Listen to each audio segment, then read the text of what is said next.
There was forest all round for hundreds of kilometers. And there were no roads in the forest. There were only tracks. 2 tents stood in a clearing. 2 men were standing near the tents. The younger man, Manuel, was making coffee on a small stove. He looked up at the sky. "It's going to rain today," he said. "I know," replied Leon. "And the rain will turn the ground into mud. Then we'll never get back to base." 4 men were working in the forest. They were looking for iron and other metals. Leon was the boss, and he was angry. It was early morning. Leon and Manuel were ready to leave, but Joe and Pedro were out in the forest. "They left in the truck 2 days ago," said Leon. "They're very late." Joe was always making trouble. He was younger than Leon, and he was clever. He wanted to be boss. Manuel poured the coffee into mugs, and the 2 men drank it slowly.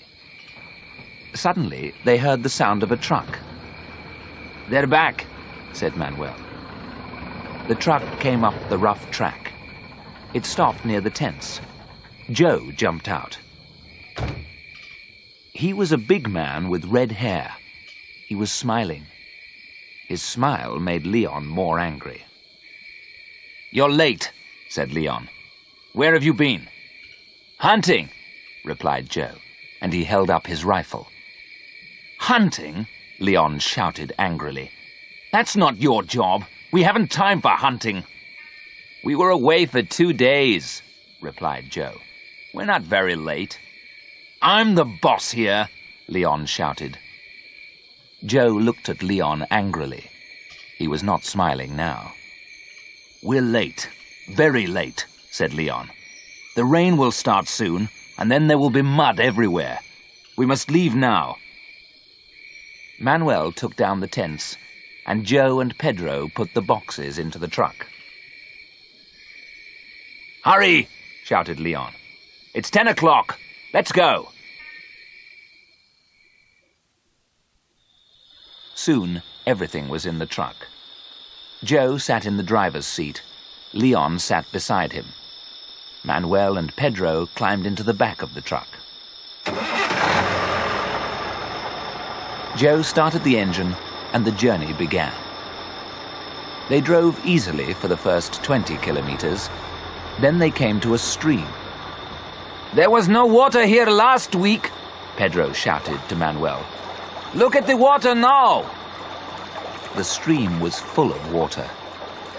Joe slowed down and drove the truck carefully through the rushing water.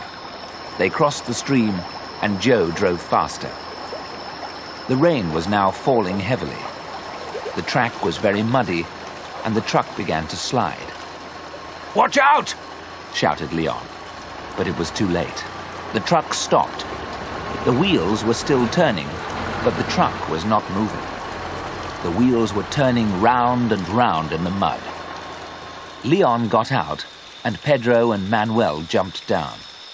Joe sat in the driver's seat. Leon looked at the wheels in the mud. Then he looked up at Joe. "It's your fault," he said angrily. "You were driving too fast." The picture sequence from the cinema has finished. You can look at it once more if you want. "Pedro, you cut branches from those trees," ordered Leon. "And you, Manuel, throw the branches under the wheels."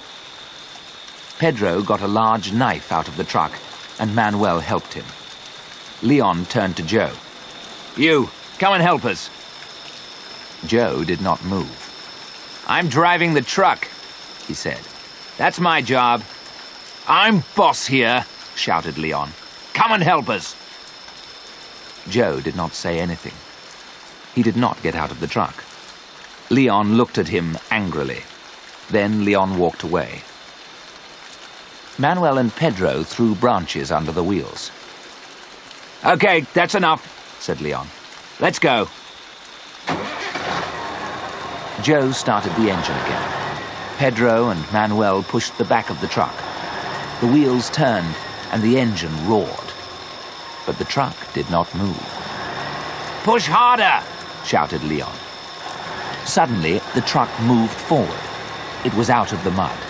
Pedro and Manuel shouted happily. At that moment, a large branch flew up from under a wheel. It hit Leon's arm. He stepped back and fell in the mud. "Stop the truck!" shouted Manuel. "Leon's hurt!" "My arm. Let me see. It hurts. It's broken. I'll tie it up."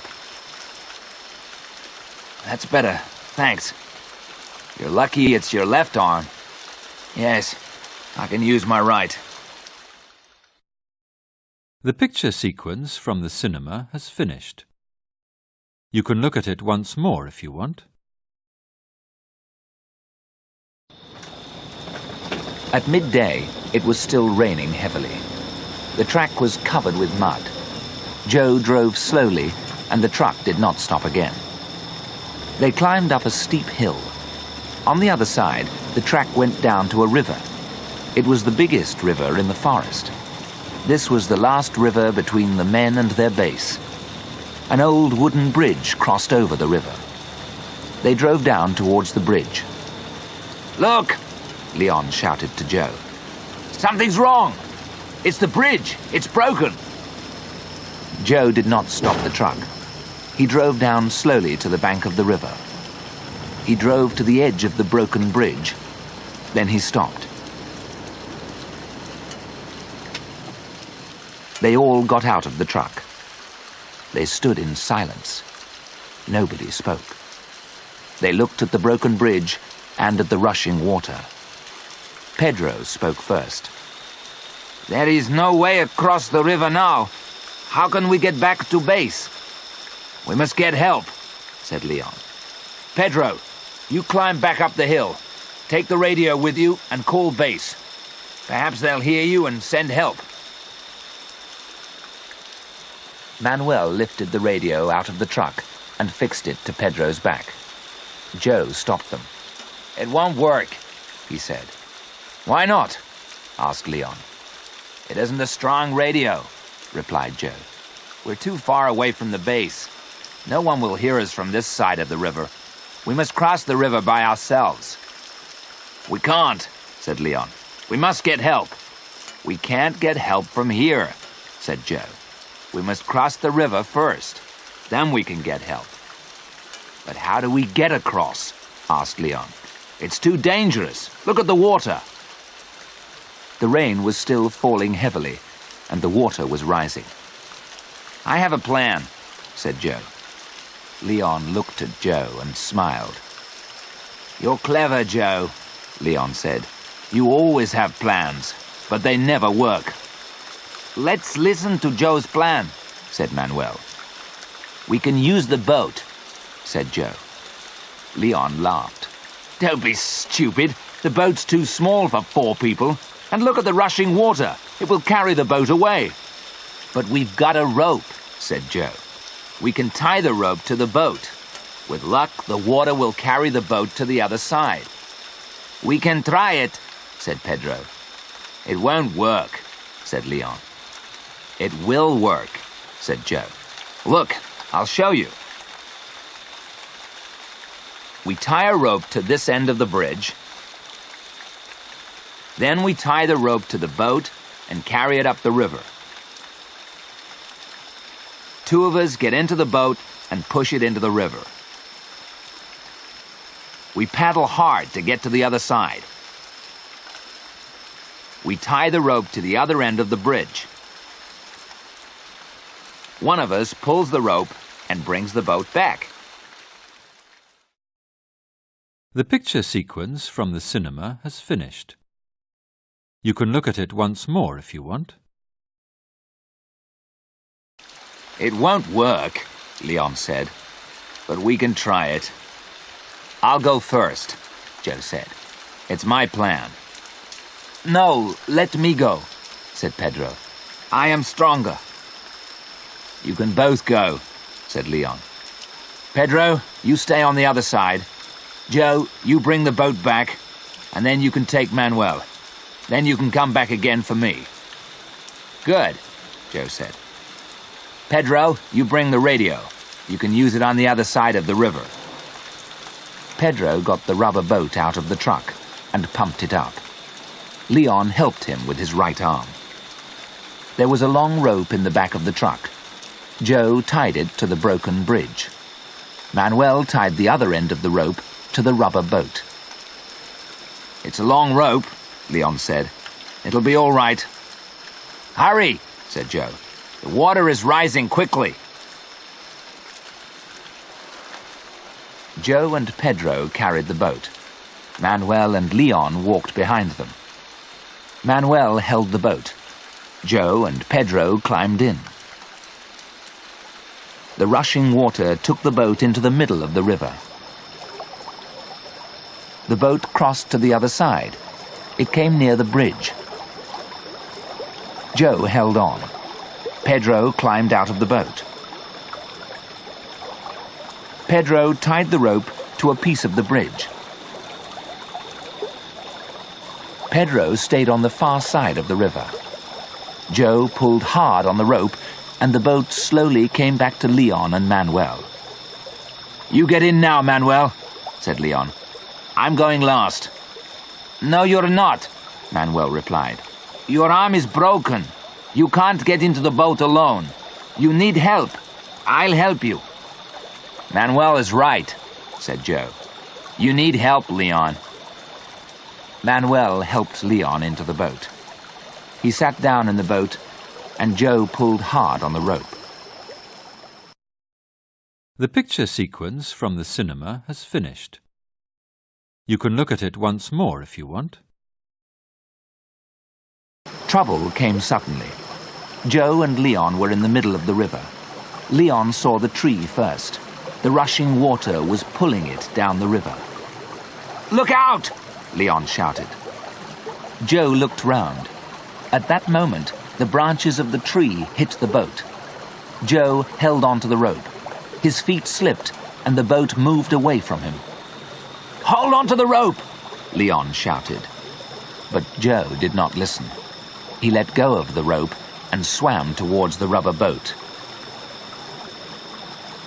Joe was a good swimmer, and he soon reached the boat. He held it tightly and kicked his legs hard in the water. The boat moved away from the tree. Good, Joe shouted to Leon. The boat's free. Leave the boat, shouted Leon. Save yourself. Joe did not listen. He held the boat and kicked his legs. A few moments later, Joe heard a loud noise. What's that? He asked Leon. It's a waterfall, replied Leon. The water will pull the boat over. Leave the boat. Save yourself. Look, shouted Joe. There's a rock in front of us. We must reach it. Don't be a fool, said Leon. Save yourself. You can't save me.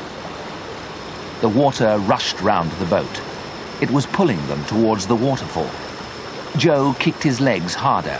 The boat moved quickly towards the rock. Get ready, shouted Joe. Jump for the rock. Leon was ready. The boat came near the rock, and Leon jumped. Joe let go of the boat and swam to the rock. The two men lay on the rock. For a few minutes, they did not say anything. Then Leon turned and smiled at Joe. Joe had saved his life. We're not safe yet, Joe shouted. The rain has stopped, but the water is still rising. It'll cover the rock in an hour or two. Joe was right. There was water all round the two men. In front of them, the water dropped over the waterfall. Behind them, there was the broken bridge. We must get help, said Leon. But how? Pedro, replied Joe. He can help us. He's got the radio. The picture sequence from the cinema has finished. You can look at it once more if you want. Pedro was waiting on the far side of the river. He watched Joe and Leon. They climbed onto the rock. They were safe. "They won't be safe for long," thought Pedro. "I must call base and get help." Pedro climbed up the hill behind him. He walked quickly for half an hour. At the top of the hill, he climbed onto a high rock. He took the radio off his back and pulled out the aerial. Pedro spoke into the radio. "PX-75 calling base. PX-75 calling base." He waited and listened. "PX-75 calling base. PX-75 calling base." There was no reply. "PX-75 calling base. PX-75 calling base."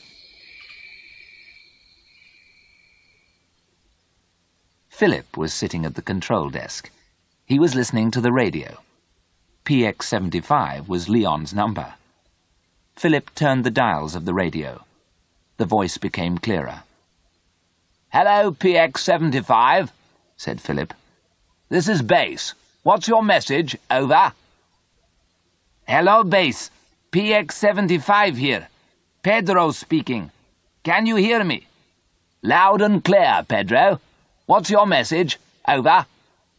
"We're in trouble," said Pedro. "The bridge over the River Sandano is broken. Joe and Leon are on a rock in the middle of the river. They are above the waterfall. Can you send help? Over." "River Sandano, near bridge, above waterfall." "Okay, Pedro. Help is coming.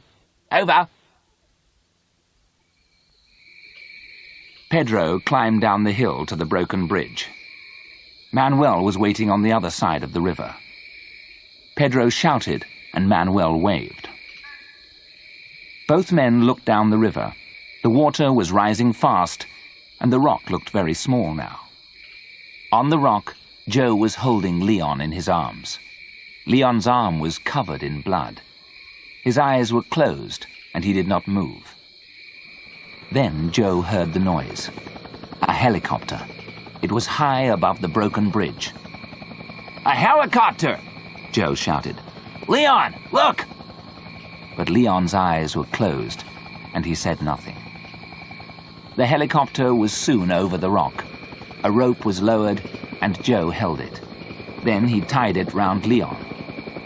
Joe held Leon with one hand, and he held the rope with the other. Slowly, the two men were lifted in the air.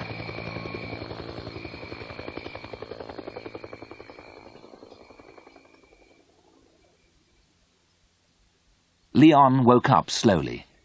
He was still half asleep. "Where am I?" he asked. Then he remembered the rock and the helicopter and Joe. "Joe!" he shouted out. "Where's Joe?" "Don't worry," said a voice. "I'm not dead yet." Leon opened his eyes fully and saw Joe. Joe was smiling. Pedro and Manuel were standing next to him. The four men were in a hut at base. Leon was lying in bed, and his arm was in plaster. "You'll feel better in a few days, Leon," said Joe. "I feel better now," said Leon. "But I need a drink." "Water?" asked Manuel. "No, not water," replied Leon. "I don't want to see water again, not for a long time." And they all laughed.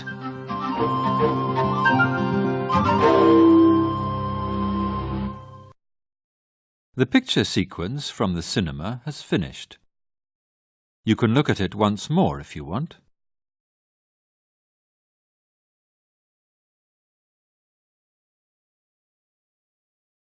On Saturday the 31st of October 1964, a man arrived in the village.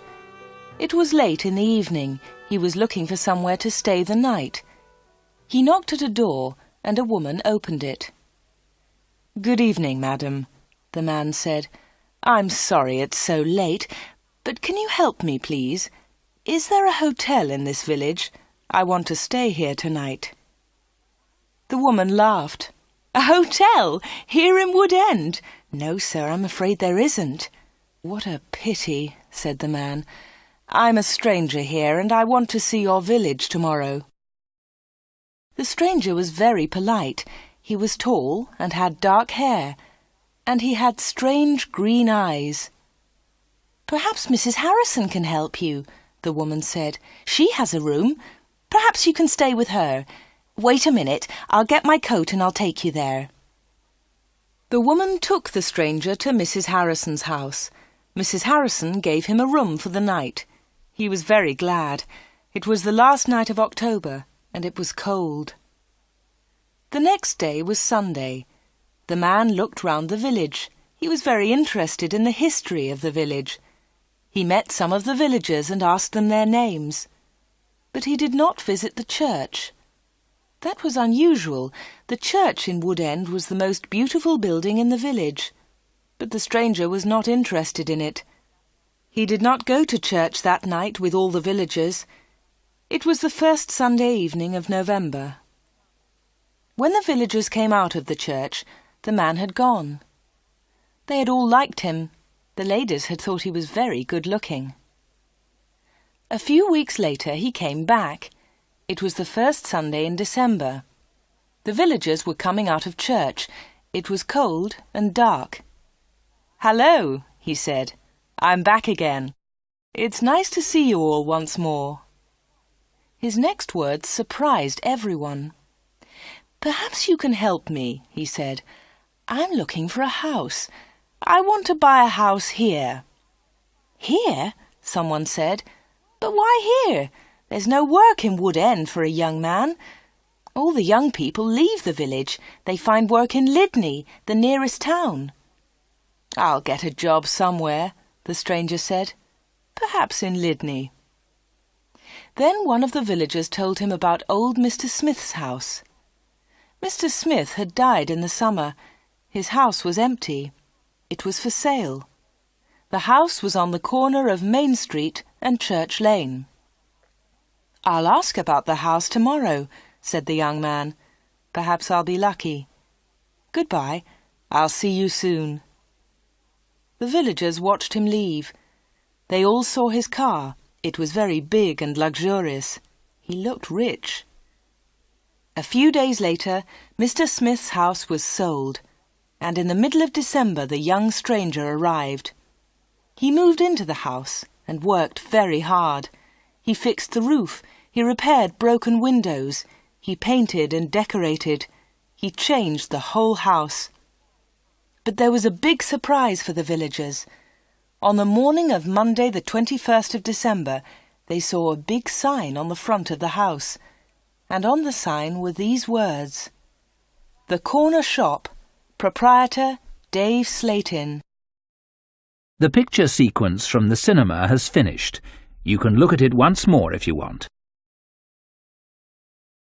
The villagers could not believe it. A shop in Wood End. Everybody talked about it. There was once a shop in Wood End, but it had closed 20 years ago.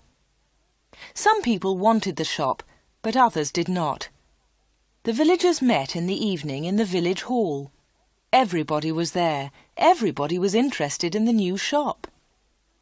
"The corner shop is a good idea," someone said. "We need a village shop. We won't need to go to Lydney." Then Mrs. Harrison spoke. She liked the stranger, Dave Slatin. "I agree," she said. "A village shop is a good idea. It's too quiet here. Wood End needs a shop." "Nonsense," said Miss Brown. She was the village school teacher. "Lydney is not far away. There are lots of shops there." Soon everybody was shouting. Then Mr. Hart spoke. He was a very big man with a loud voice. "Listen, everybody," he shouted. "We've never had trouble in this village before. We've always been quiet and happy. Now this shop is causing trouble." "Let Mr. Slatin speak," someone said. "It's his shop. Let him speak." "Ladies and gentlemen," said Dave Slatin, "I don't want to cause any trouble. I'm still a stranger in your village. But I want to be one of you. I want to be your friend. I like the people of Wood End." He smiled, and a few people clapped. They liked him. "The corner shop will sell lots of things," he went on. "It will sell food and things for the house. Everything will be cheap, I promise." Everybody was listening carefully. "And I have another idea," he continued. "I'll sell village products." "What do you mean by village products?" asked Miss Brown. "I'll tell you, Miss Brown," he said. "I know that you make beautiful bread and cakes." Miss Brown smiled. Yes, she did make bread and cakes. Everyone knew that. "And you, Mr. Hart, I've seen your flowers. You grow beautiful flowers." Now Mr. Hart smiled. Yes, his flowers were beautiful. Everyone knew about them. "And Mr. Everett makes pots," someone said. "And Mrs. Davis makes dolls," said another voice. "And I do paintings of the village," said old Miss Lucy Gray. "Yes," said Dave, "you can all do something. You villagers are clever. You make lots of things. We can sell them to the tourists. In the summer, Wood End can make a lot of money." "But what about the money?" said Mr. Hart. "How will you pay us?" "That's a good question," said Dave. "And here's the answer. You'll bring your things to me, and I'll sell them for you. I'll keep some of the profit. You'll have the rest." "What a good idea," said Miss Brown. "Yes, I agree," said Mr. Hart. All the villagers agreed. Everyone in the village was happy with Dave Slayton's plan. The corner shop opened on Monday the 4th of January 1965. Soon the shop was busy and Dave needed an assistant. The new assistant in the corner shop was Anna. She started work in late January.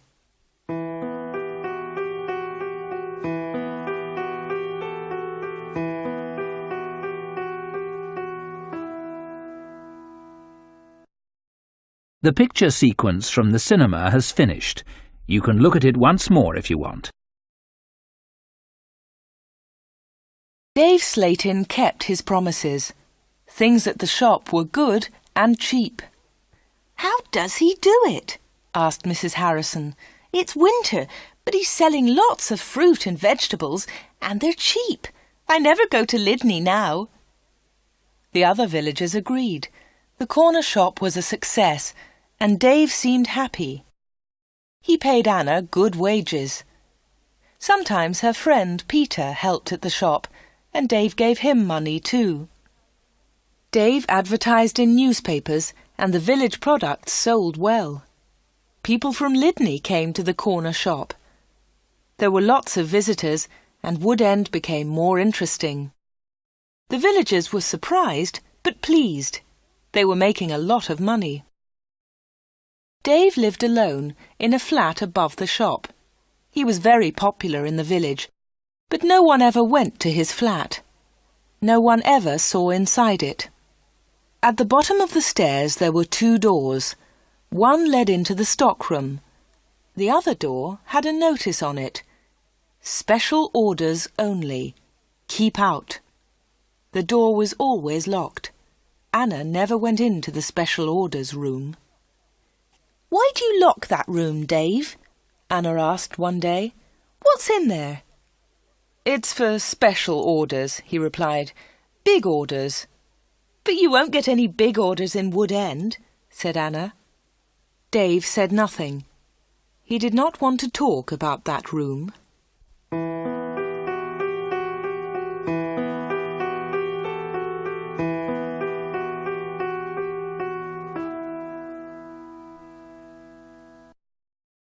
The picture sequence from the cinema has finished. You can look at it once more if you want.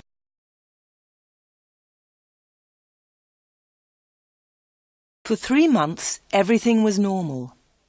Then, one day in April, an unusual customer came into the shop. The new customer was a very beautiful woman. She was wearing expensive clothes and arrived in a large car. "Is this the corner shop?" the woman asked. She looked round and seemed a little surprised. "Yes," replied Anna. "This is the corner shop. It's the only shop in the village." "I'm looking for Mr. Slayton, the owner of the shop," said the woman. "I think he's upstairs," said Anna. "I'll go and get him. Does he know your name?" "Yes, I think so," was the reply. "Tell him—" The woman stopped. "Tell him Miss Gordon is here. Miss Greta Gordon." Anna was amazed. "Are you Greta Gordon, the film star?" "Yes, that's right." The woman smiled, but she was nervous. "Wait a minute," said Anna. "I'll tell Mr. Slayton that you're here." Anna ran to the bottom of the stairs and called, "Dave! Dave! There's someone to see you!" "Who is it?" asked Dave from upstairs. "Miss Greta Gordon!" shouted Anna. "It's Greta Gordon, the film star!" "I'm coming," he said, and he came down immediately. "I'm pleased to meet you, Miss Gordon," he said. "Good morning," said Greta Gordon. She and Dave shook hands.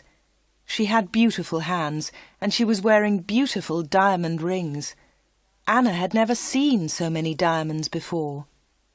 Miss Gordon looked round.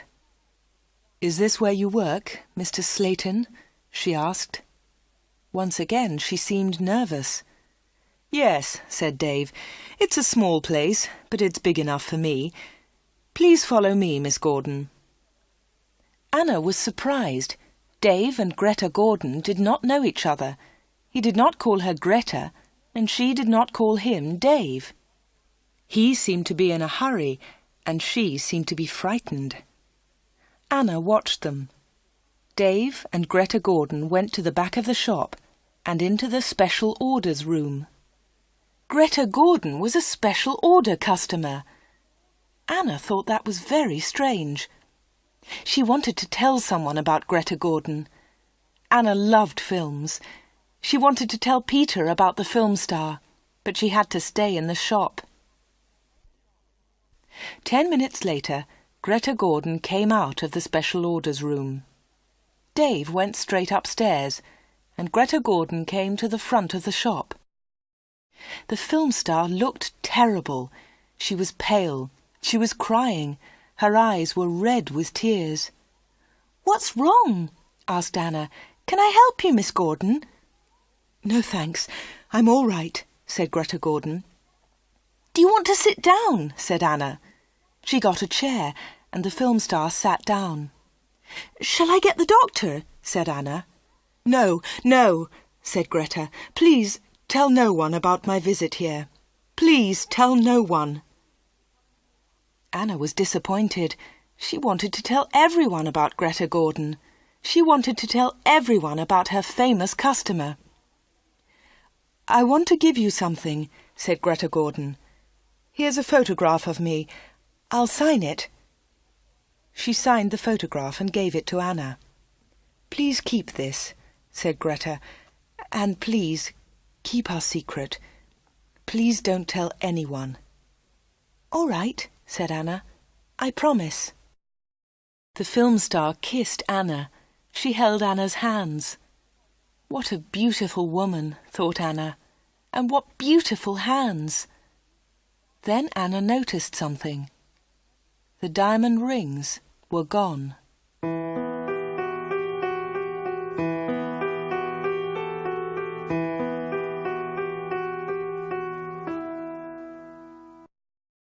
The picture sequence from the cinema has finished.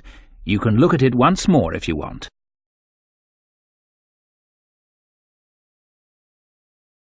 Dave never talked about Greta Gordon. He never talked about her visit to the corner shop. One day, Anna asked him about the film star. "How do you know Greta Gordon?" said Anna. "Is she a friend of yours?" "I don't want to talk about her," Dave replied. "She was a special order customer. Don't ask any more questions about her, Anna." So Anna did not ask any more questions. She did not ask about Greta Gordon's special order, and she did not ask about the rings. Anna kept her promise. She never told anyone about the film star. Soon it was spring. Anna and Dave were busy. Mr. Hart brought lots of flowers to the corner shop, and Anna sold them to the tourists. There were lots of tourists that year. In May, Peter asked Anna to marry him. She said yes. They became engaged. They planned to get married in the following year. Now they needed money, so they worked hard and they saved. They were very much in love. On Saturdays, Peter played football or cricket, and Anna often went to the cinema in Lydney. He enjoyed sports, and she loved watching films. One day, Anna was reading Film News. This was a magazine about film stars. She turned the pages. There was a picture of Greta Gordon. Anna was pleased. What a surprise! Beautiful Woman was going to be a big film, and now Greta Gordon had the star part. Anna wanted to tell Peter about Greta, but she kept her promise. She did not tell anyone. But she did show Film News to Dave Slayton. "Look, Dave," she said, "here's a story about Greta Gordon. Isn't it great? She's got the big part in Beautiful Woman." Dave looked at the magazine. "Greta Gordon will star in Beautiful Woman." The star of Beautiful Woman was Joanna Lee, but Miss Lee has broken her arm. "I don't know what happened," said Miss Lee. "I was in my bedroom. I slipped and fell." Greta Gordon will now be the star of Beautiful Woman. "I'm so lucky," Greta told us yesterday. "I've always wanted the part. I can't believe it." "I don't know anything about films," he said. "Is Greta Gordon a big star?" Anna laughed. "Big star? Yes, she is. She's terrific." Dave didn't seem interested. "I hope she's happy with her big part," was all he said.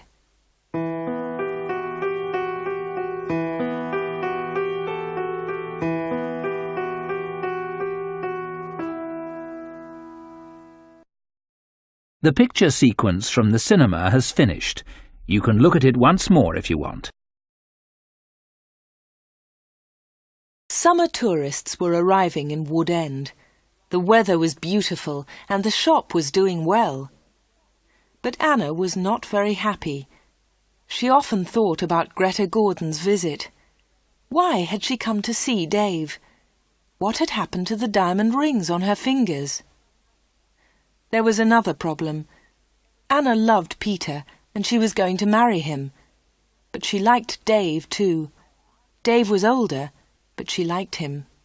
All the women liked him. But Anna was very close to him all day. In the daytime, Anna was with Dave. In the evening, she was with Peter. Anna was living two lives. One life was with Dave, the other life with Peter. Then one Friday, Dave surprised Anna. "What are you doing tomorrow?" he asked her. "Would you like to spend the day with me? We can go anywhere you like. We can go in my car." "I'm sorry, Dave," said Anna, "but Peter wouldn't like it." "Don't be silly," said Dave. "We won't go far. I'll close the shop at lunchtime and we can go to Lydney." Anna wanted to go with Dave, but she was worried about Peter. "Don't worry about Peter," said Dave. "He's always busy on Saturday." Anna thought for a moment. "All right," she said. "You take me to the best cinema and to the best restaurant. Then I'll come with you." "Of course," laughed Dave. "Anything you want, Anna." So the next afternoon, Dave and Anna went together to Lydney. They had a good time. Dave bought Anna a new, expensive dress. Then they went to a cinema and afterwards to a restaurant. Peter played cricket that Saturday. He never knew about Anna's day with Dave. He was playing in another village and returned to Wood End very late. Dave and Anna were also very late. Dave stopped his car near the corner shop. The night was warm. "Thanks, Dave," said Anna. "It was a lovely day." "I enjoyed it too," said Dave. He put his arm round her shoulders and kissed her. It was a quick kiss, but for Anna, it was wonderful.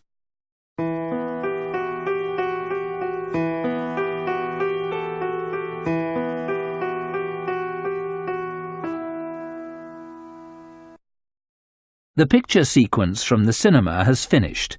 You can look at it once more if you want. The summer passed. The corner shop was always busy. Sometimes Dave opened the shop on Sundays too. Anna earned a lot of money. Everyone thought that she was happy. But life was difficult for her. She liked Dave. He was her boss, and he was older than her. But Peter was her fiancé, and he was about the same age. Dave was quite rich, but Peter had no money. Dave bought Anna clothes, and he took her out. Peter did not buy her clothes and never took her anywhere. He was more interested in football. Anna did not like football. Now it was September. Peter played football every Saturday. One Saturday there was a big football match on television. Mr. Hart had the biggest television in the village, and he invited some people to his house. He invited Peter and Anna. On Friday, the day before the match, Anna was working in the shop all day. At 5 o'clock, she locked the shop door. 2 minutes later, the bell rang, and Anna went to the door. There was a young man outside. He was carrying a small case. "Hello," she said. "Can I help you?" "I hope so," said the young man. "I want to see Mr. Slayton." "I'm afraid that the shop is closed now," said Anna. "We're open tomorrow morning." "But I've got an appointment," said the young man. Then Dave spoke behind Anna. She hadn't seen him. "Yes, I've been waiting for you," said Dave. "You're late." "I'm very sorry, Mr. Slayton," said the young man. Never mind, said Dave rudely. His rudeness surprised Anna. The young man seemed afraid. "But can you see me now?" he asked. "Yes," said Dave. "Come in." Dave turned to Anna. "Anna, it's after 5 o'clock. You can go home now." "I won't be long," said Anna. Dave was angry. "Hurry up and go home," he said. But Anna wanted to stay. She wanted to know about the young man. The young man followed Dave to the back of the shop and into the special orders room. Another special order, another special customer. Anna waited. But soon it was 5:30. Anna put her coat on and left the shop. She closed the door very loudly. Then she went round the corner and waited. Soon there was a noise. The young man was leaving the shop. Anna could not see him, but she could hear him. He was speaking to Dave. "Are you sure?" said the young man. "What do you mean?" asked Dave. "Is this the only way?" said the young man. "Yes, it is," said Dave. "Don't worry, everything will be all right. Goodbye." Anna heard the shop door close. She came round the corner and saw the young man. He was walking quickly to his car. Anna noticed immediately that he was not carrying his case. She followed him. "Excuse me," she said, "you've forgotten something. You've left something behind."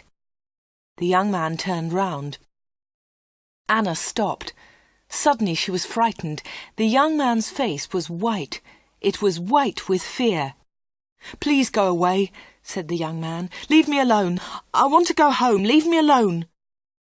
He got into his car and drove off. Anna stood in the street and watched him. She was thinking. Why had the young man come to the corner shop? What was his special order? And why had he left his small case with Dave Slayton?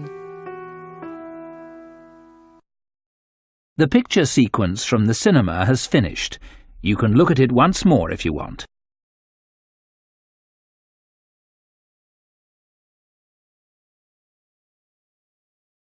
The next day was the day of the big football match. Mr. Hart had invited about 10 people. Anna did not watch the game. She was helping Mrs. Hart in the kitchen. They were making tea.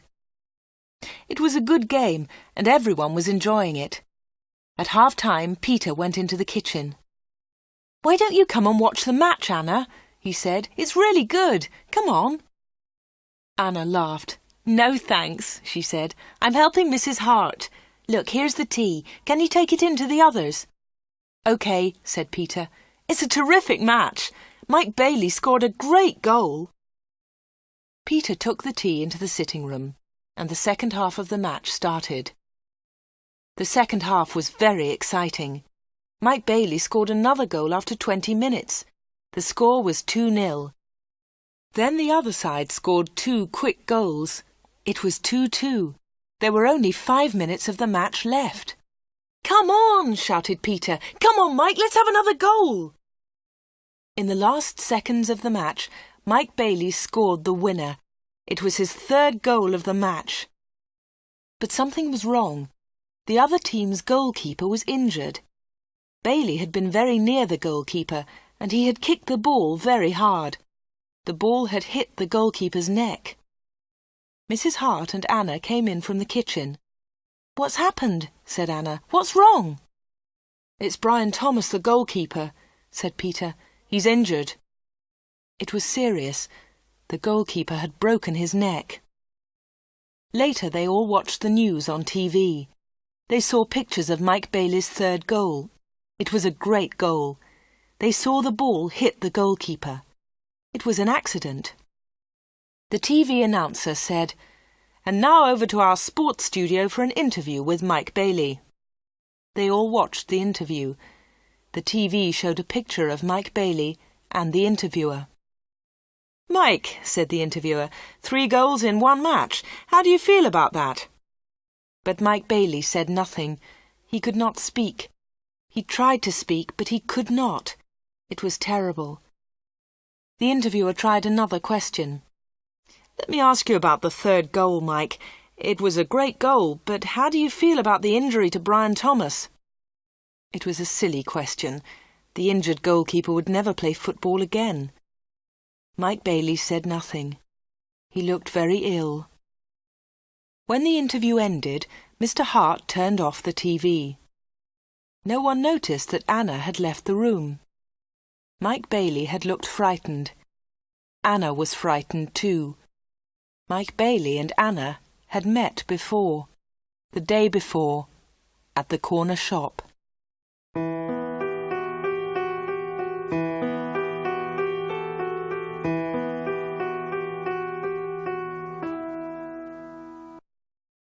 The picture sequence from the cinema has finished. You can look at it once more if you want. Anna did not know what to do. She was only 17, but sometimes she felt much older. She wanted to ask Dave about Mike Bailey and Greta Gordon. She wanted to know about special orders. She decided to wait. One day, Dave and Anna were alone in the shop. "How's Peter?" asked Dave. "He's fine, thanks," said Anna. Dave smiled. "Is he still playing football?" "Of course he is," said Anna. Dave laughed. "You don't see him very much, do you, Anna?" "I see him 3 or 4 times a week," said Anna. "What about weekends?" Dave asked. Anna replied quickly, "I don't see him much at weekends. He plays football then." "When are you getting married?" asked Dave. "I don't know," she replied. "We haven't decided yet. Perhaps next year." "That's a long time." Dave smiled at Anna. Anna felt afraid. She also felt excited. She didn't know why. "Sometimes you're bored, Anna, aren't you?" said Dave. He looked into her eyes. "Yes," said Anna, "that's true." "Why don't you come away with me for a weekend?" said Dave. "We can go to London." A weekend in London! Anna had only been to London once for a day.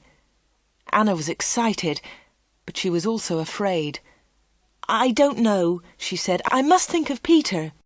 "Oh, forget him," said Dave. "He'll never know. Come with me and we'll go to the best shops. We'll go to the best cinema. Will you come with me?" Anna said nothing. Suddenly she had an idea. She looked at Dave.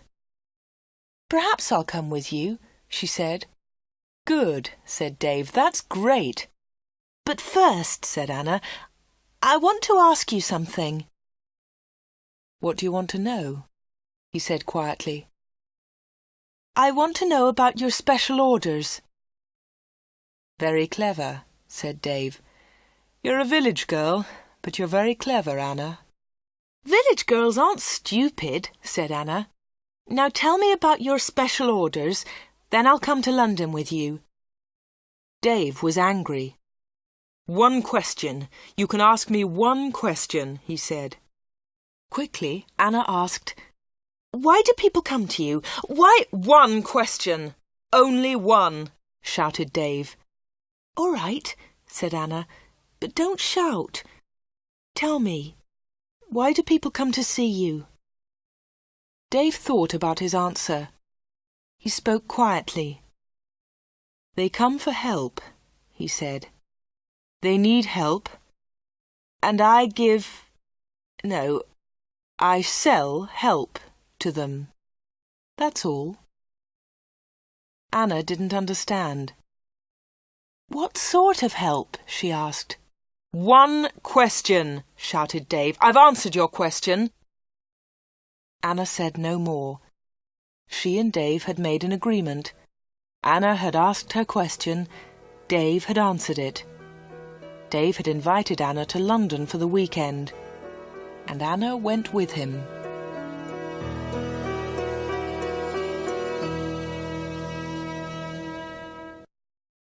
The picture sequence from the cinema has finished.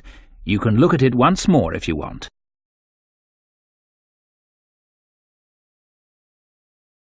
Anna enjoyed the weekend. They arrived in London late on Friday evening and stayed at a big hotel. On Saturday they went shopping, and in the evening they went to a cinema. On Sunday they went to a park. They came back to Wood End on Sunday evening. It was the last Sunday in September. On Monday, Anna went to the shop. It was not so busy now. Summer was over. Most of the customers were villagers. It was a cold autumn. On Monday evening, Peter came to see Anna. "Hello," said Anna. "Did you win on Saturday?" "No," said Peter. "We didn't win, and I didn't play." Anna was surprised. "You didn't play? Why not? What was wrong?" "I didn't feel very well on Saturday morning. I stayed in Wood End. I was in the village all weekend." Anna's face was red. Her voice was quiet. "Are you feeling better now?" she asked. "No," said Peter. "And you know why." Anna tried to look surprised. "Me?" she said. "Oh, Anna," said Peter, "you know what's wrong. It's you and Dave Slatin." "What do you mean, me and Dave Slatin?" said Anna quickly. "You went away with him on Friday evening. Someone saw you in Dave's car." Anna tried to explain. "Oh, it's nothing," she said. "Dave and I went—" "Shut up," said Peter. "I don't want to know, Anna. Don't talk about it." "But Peter," said Anna. Peter didn't listen. "I know he's got a lot of money. He can take you to places. He's from a big city. I'm a poor village boy, Anna. But you must choose. You must choose between Dave and me. You can't have both of us." "I know that, Peter," said Anna, "and I don't want both of you. But listen, Peter, I want to tell you about Dave. There's something very strange about him." "Dave, Dave, Dave," Peter shouted. "You talk about him all the time. I don't want to hear his name again." Peter turned round and walked out of the room. He left Anna's house. Now Anna was alone. She was very unhappy. She wanted to talk to Peter. She wanted to tell him about Dave. She wanted to tell him about Greta Gordon and about Mike Bailey. But Peter had left her.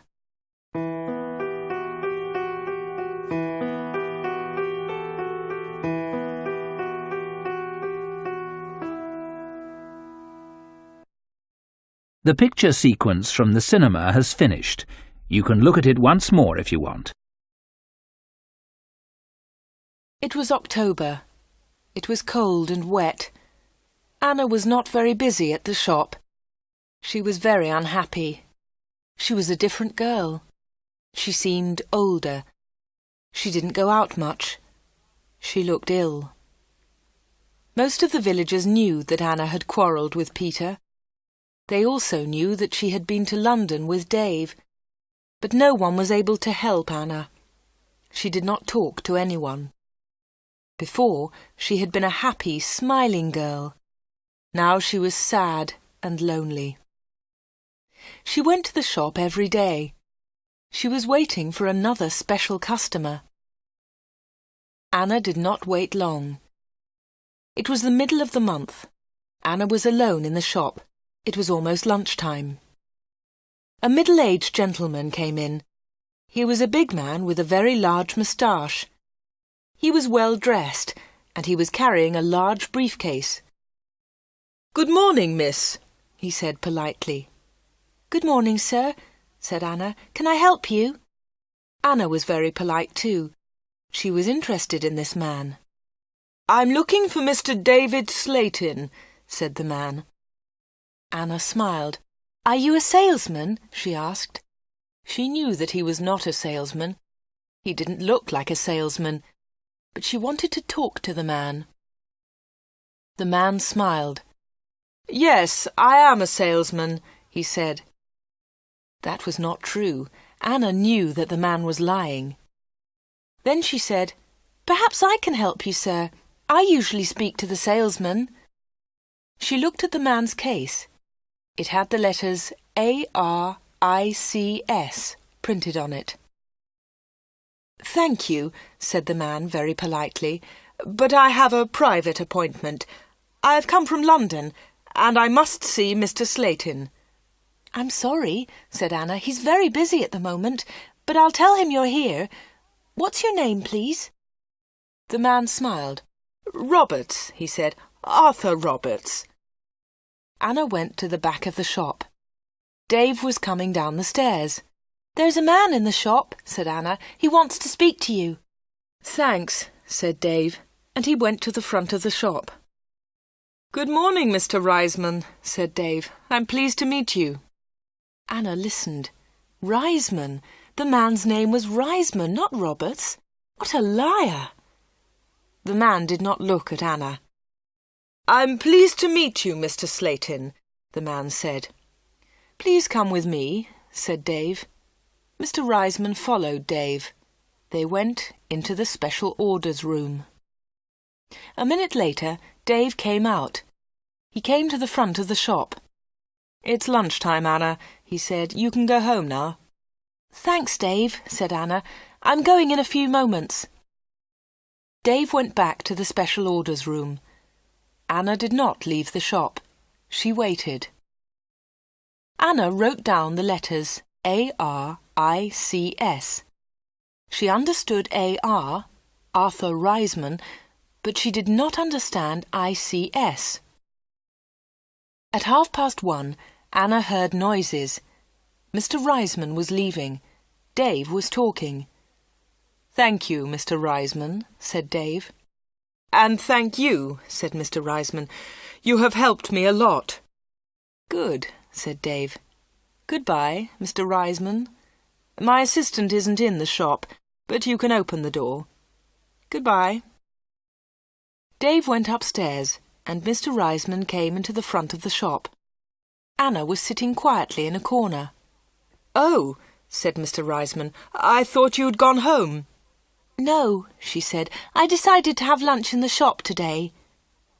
Anna and Mr. Reisman looked at each other. They didn't like each other. There was silence. Anna spoke first. "Would you like to buy some bread, Mr. Roberts?" she said. "Reisman, my name is Reisman," said the man. Anna smiled. "I'm so sorry," she said. "Would you like to buy some homemade bread, Mr. Reisman?" "It looks delicious," said Mr. Reisman. He was very polite again. "Yes, I'll take some, please. My wife will love it." "Here you are," said Anna. She put the bread in a bag. Then she said, "You can put it in your briefcase." "My briefcase?" said Mr. Reisman. "I haven't got a briefcase." "I think you've forgotten it," she said. "I'll go and get it for you." Anna moved towards the back of the shop. Mr. Reisman stepped in front of her. He held her wrists. He was very strong. "Listen to me," he said. "I don't want that briefcase. Leave it there." "All right," said Anna. "Please let me go. You're hurting me." Mr. Reisman let go of Anna and turned towards the door. He left the shop hurriedly. He hadn't taken his bread with him. Anna watched Mr. Reisman leave. Her hands were still hurting 5 minutes later.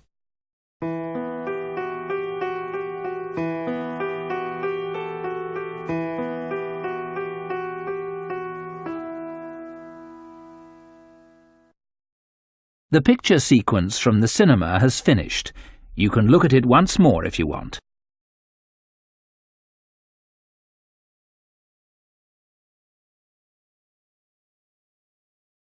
Anna waited for some news about Mr. Reisman. She remembered Greta Gordon. The film star had visited the corner shop. Later there was news about her in a magazine. Mike Bailey had visited the corner shop too. Later there was a lot of news about him on TV. And now Mr. Reisman had visited the corner shop. Anna was waiting for some news about him. All 3 visitors had been special customers. They had all seen Dave. They had all been in the special orders room. And they had all left something with Dave. Greta Gordon had left her diamond rings. Mike Bailey had left his case. Mr. Reisman had left his briefcase. Anna wanted to find out more about the 3 special customers.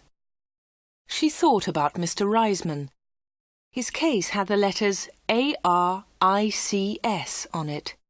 She understood AR, but what was ICS? Perhaps Mr. Reisman was a businessman and ICS was his company. Anna looked in the newspapers, but she didn't find anything about ICS. She read the magazines. She listened to the radio. She watched TV. But there was nothing about ICS. Anna heard nothing. She saw nothing. Then she had an idea. She decided to go to London and find Arthur Reisman. It was a Friday. Early in the morning she left a note for Dave. She took the note to the shop.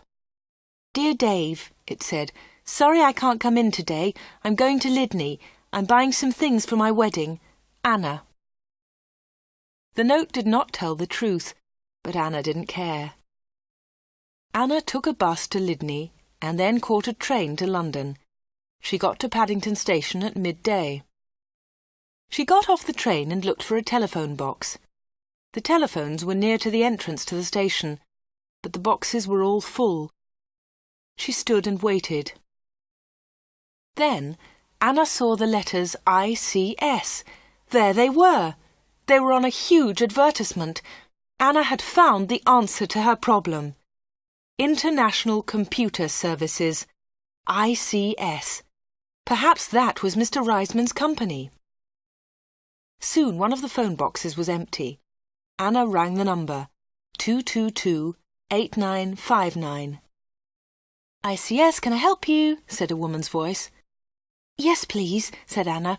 "I want to speak to Mr. Reisman, Mr. Arthur Reisman. I think he works at ICS." The woman laughed. "Works here? Yes, he does," she said. "He's the vice chairman of the company. Wait 1 moment, please. I'll get his secretary." Then there was another woman's voice on the phone. "Mr. Reisman's secretary, can I help you?" "Yes, please," said Anna. "I'd like to speak to Mr. Reisman."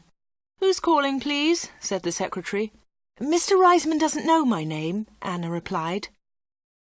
"Is Mr. Reisman expecting your call?" the secretary asked. "No, he isn't," said Anna. "I'm afraid he can't speak to you now," said the secretary. "He's at a meeting now, and he's flying to Switzerland in an hour's time." "But I must speak to him for a few minutes," said Anna. The secretary became annoyed. "That's impossible," she said, "but I can take a message." "No, thanks," said Anna. "I'll call again next week. Will Mr. Reisman be back then?" "Yes, he will," replied the secretary. "Goodbye." And she put the phone down. Anna had found Mr. Reisman's company, but she hadn't spoken to him. Anna spent the afternoon in London. She went to see a film. Then she had tea in a small cafe near Paddington Station. Her train left London at 6:30. She bought an evening newspaper and got on the train. Anna was tired, but she felt happy.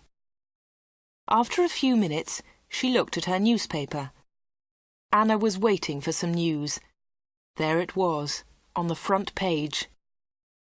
"Private plane crash near London. 6 dead, all from ICS. 6 people were killed this afternoon in a plane crash at Enfield near London. The plane was flying to Switzerland. The passengers were all from International Computer Services, ICS. Among them was Mr. Alfred Gluck, the chairman of ICS. Mr. Arthur Reisman, vice chairman of ICS, told us, 'I'm lucky to be alive. I was at a meeting today. The meeting went on for a long time, and I didn't catch the plane.' Mr. Reisman will probably be the new chairman of ICS.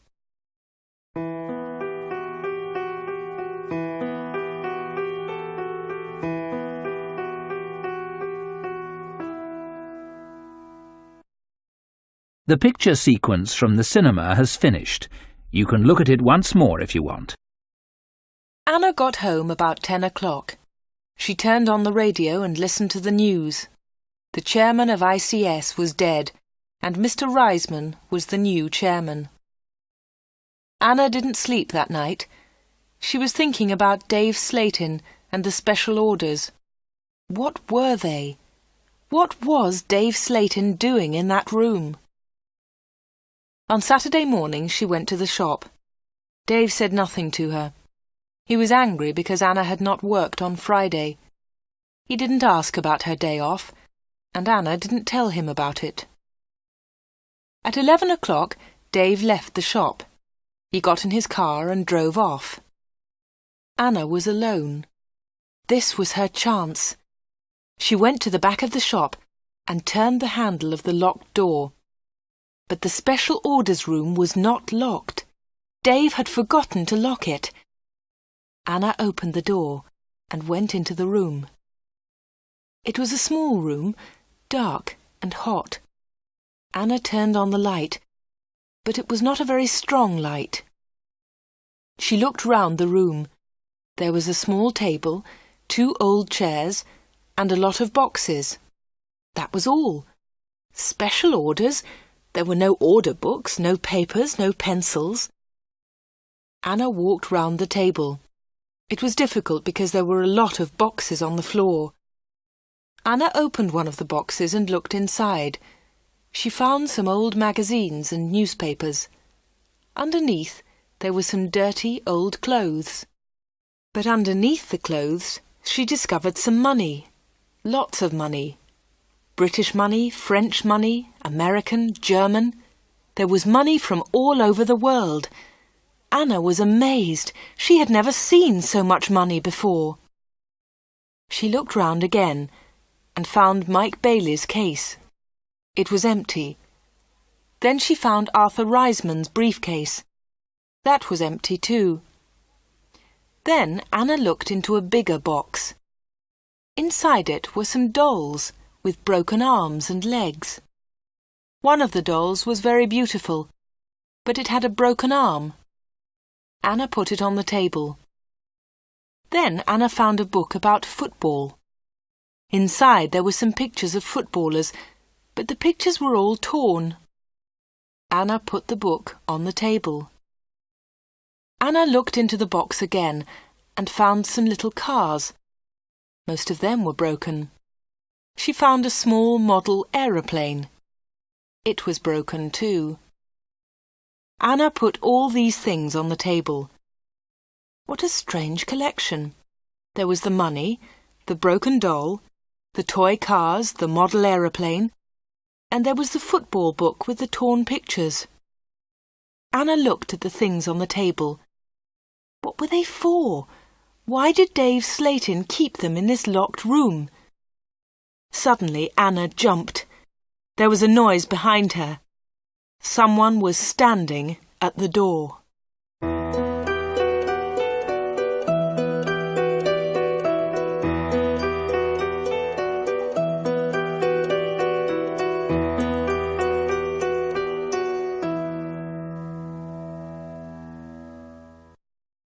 The picture sequence from the cinema has finished. You can look at it once more if you want. "What about the diamond rings?" said a voice. It was Dave Slayton. He was laughing. "I left the door open for you," he said. "I wanted you to go into this room this morning." Anna was frightened, but she tried not to show her fear. "You haven't found the diamonds," Dave said again. Anna remembered Greta Gordon's diamond rings. Were they in this room too? "Here," said Dave. He came into the room and picked up an old box. He took out the rings and threw them on the table. "They aren't yours," said Anna. "They belong to Greta Gordon." "They belong to me," laughed Dave. "She gave them to me." "But why?" asked Anna. "Why? Why did Greta Gordon give you those diamonds? And all this money? Who gave you the money?" "My special customers," said Dave. "My special customers gave me the money. It's mine now." "Mike Bailey and Mr. Reisman gave you all this money?" asked Anna. "Yes," said Dave. "You have seen some of my special customers, not all of them." "But why do they come?" Anna asked again. "These people come to me for help," replied Dave Slayton. "I help them, and they pay me." "But how do you help them?" asked Anna. Dave Slayton picked up the beautiful doll with the broken arm. "Do you remember Joanna Lee?" he asked Anna. Anna thought for a moment. "Joanna Lee?" she said. "Yes, of course I remember her. She's the actress who broke her arm. Greta Gordon got her part." "That's right," said Dave Slayton. "This doll is Joanna Lee." Anna felt more afraid. What kind of man was Dave Slayton? Dave Slayton pointed to a torn photograph in the football book. "Who's that, Anna?" he asked.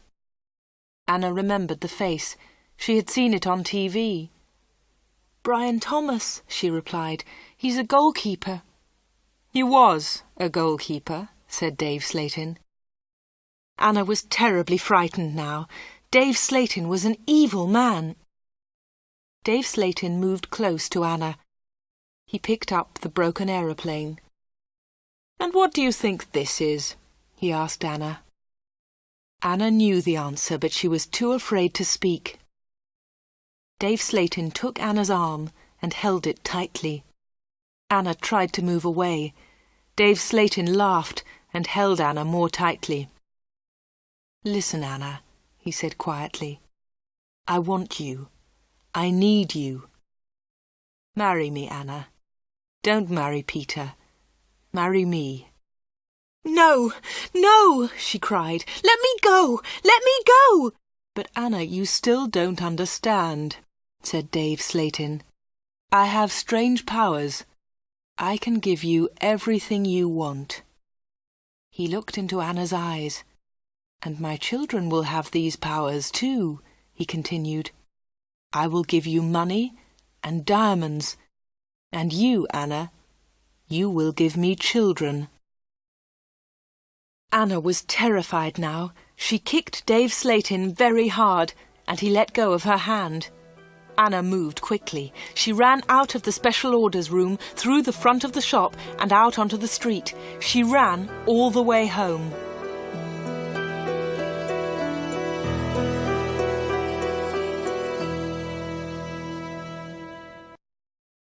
The picture sequence from the cinema has finished. You can look at it once more if you want.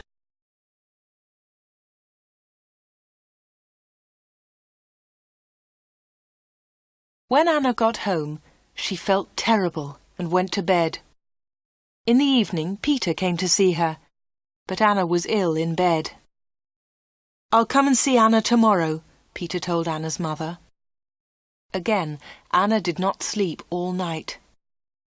The next day, Sunday the 31st of October, was a terrible day for Wood End. Anna stayed in bed. She had a fever and her mother phoned the doctor. The doctor came immediately. "Anna's very ill," said the doctor to Anna's mother. "I'm worried. I don't know what's wrong with her. I'll come back again tonight."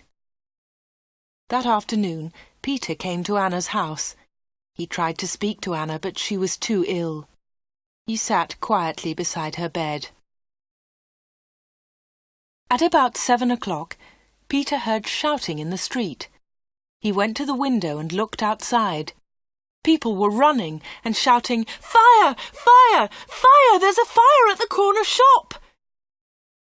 Peter ran out of Anna's house and into the street. There was a big fire on the corner. The shop was in flames. Nobody could see Dave Slayton. "His car's here," said Mr. Hart. "Dave must be inside." Then the villagers saw him. He was standing at an upstairs window. "Jump, Dave!" they shouted. "Jump! Save yourself!" But Dave did not move. He was standing at the window, and he was laughing. Some of the women in the street started screaming. Mr. Hart tried to run into the shop, but the others pulled him back. Flames were leaping up from the shop. The flames reached Dave Slayton. The villagers saw that he was still laughing. That was the last time they saw him. The flames hid him completely. No one was able to save him, and no one ever saw him again.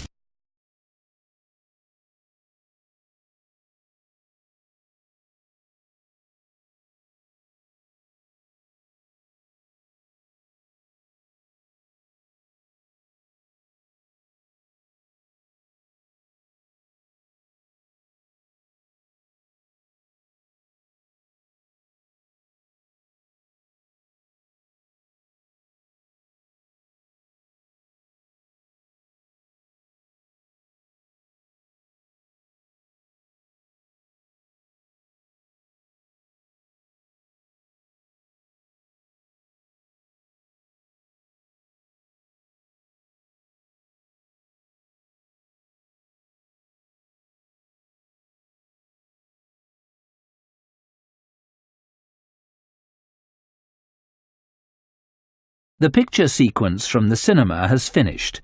You can look at it once more if you want. Jumped down. Joe sat in the driver's seat. Leon looked at the wheels in the mud. Then he looked up at Joe. "It's your fault," he said angrily.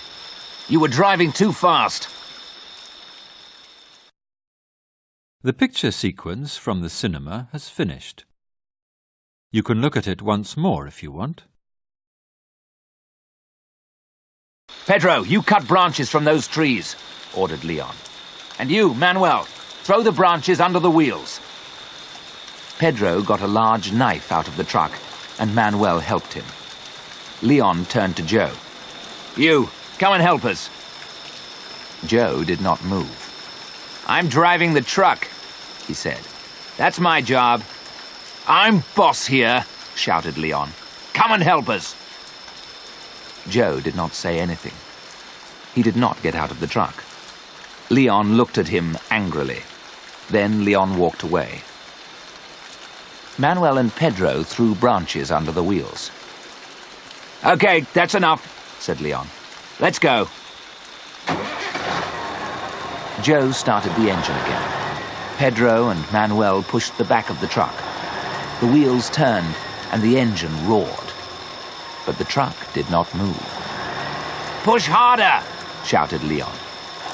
Suddenly, the truck moved forward. It was out of the mud. Pedro and Manuel shouted happily.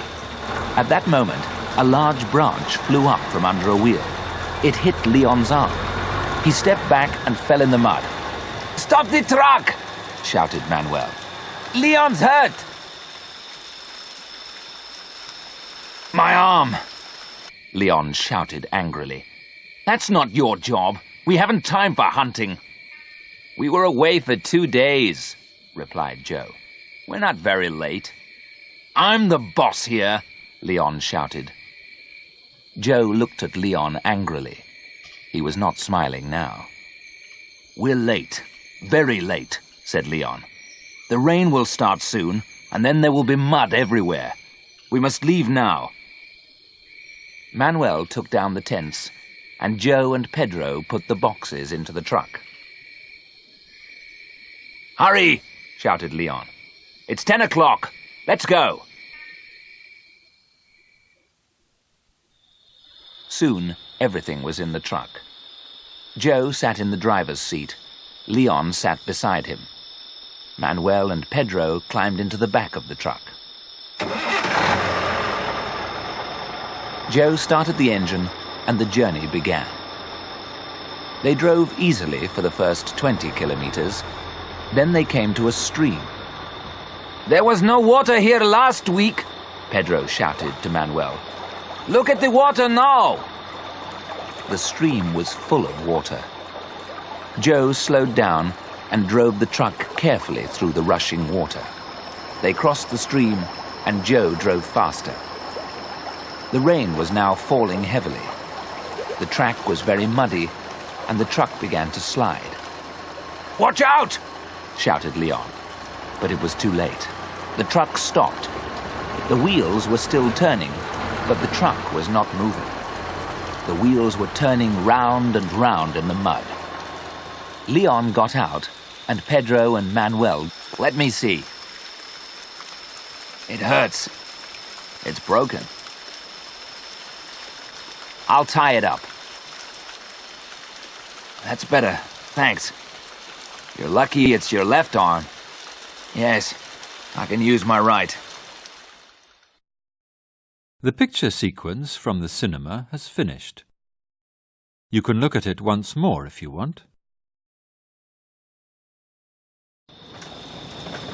At midday, it was still raining heavily. The track was covered with mud. Joe drove slowly, and the truck did not stop again. They climbed up a steep hill. On the other side, the track went down to a river. It was the biggest river in the forest. This was the last river between the men and their base. An old wooden bridge crossed over the river. They drove down towards the bridge. "Look!" Leon shouted to Joe. "Something's wrong! It's the bridge! It's broken!" Joe did not stop the truck. He drove down slowly to the bank of the river. He drove to the edge of the broken bridge. Then he stopped. They all got out of the truck. They stood in silence. Nobody spoke. They looked at the broken bridge and at the rushing water. Pedro spoke first. "There is no way across the river now. How can we get back to base?" "We must get help," said Leon. "Pedro, you climb back up the hill. Take the radio with you and call base. Perhaps they'll hear you and send help." Manuel lifted the radio out of the truck and fixed it to Pedro's back. Joe stopped them. "It won't work," he said. "Why not?" asked Leon. "It isn't a strong radio," replied Joe. "We're too far away from the base. No one will hear us from this side of the river. We must cross the river by ourselves." "We can't," said Leon. "We must get help." "We can't get help from here," said Joe. "We must cross the river first. Then we can get help." "But how do we get across?" asked Leon. "It's too dangerous. Look at the water." The rain was still falling heavily, and the water was rising. "I have a plan," said Joe. Leon looked at Joe and smiled. "You're clever, Joe," Leon said. "You always have plans, but they never work." Let's listen to Joe's plan, said Manuel. We can use the boat, said Joe. Leon laughed. Don't be stupid. The boat's too small for 4 people. And look at the rushing water. It will carry the boat away. But we've got a rope, said Joe. We can tie the rope to the boat. With luck, the water will carry the boat to the other side. We can try it, said Pedro. It won't work, said Leon. It will work, said Joe. Look, I'll show you. We tie a rope to this end of the bridge. Then we tie the rope to the boat and carry it up the river. 2 of us get into the boat and push it into the river.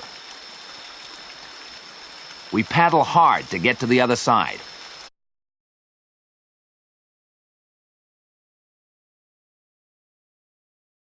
There was forest all round for hundreds of kilometers. And there were no roads in the forest. There were only tracks. 2 tents stood in a clearing.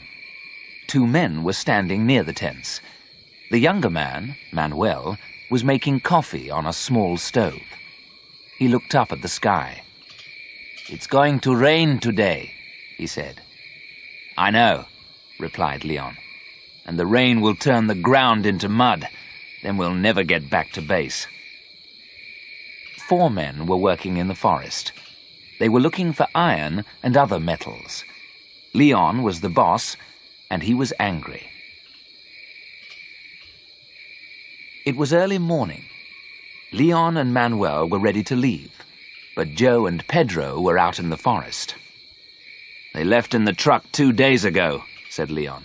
They're very late. Joe was always making trouble. He was younger than Leon, and he was clever. He wanted to be boss. Manuel poured the coffee into mugs, and the 2 men drank it slowly. Suddenly, they heard the sound of a truck. They're back, said Manuel. The truck came up the rough track. It stopped near the tents. Joe jumped out. He was a big man with red hair. He was smiling. His smile made Leon more angry. You're late, said Leon. Where have you been? Hunting, replied Joe, and he held up his rifle. Hunting?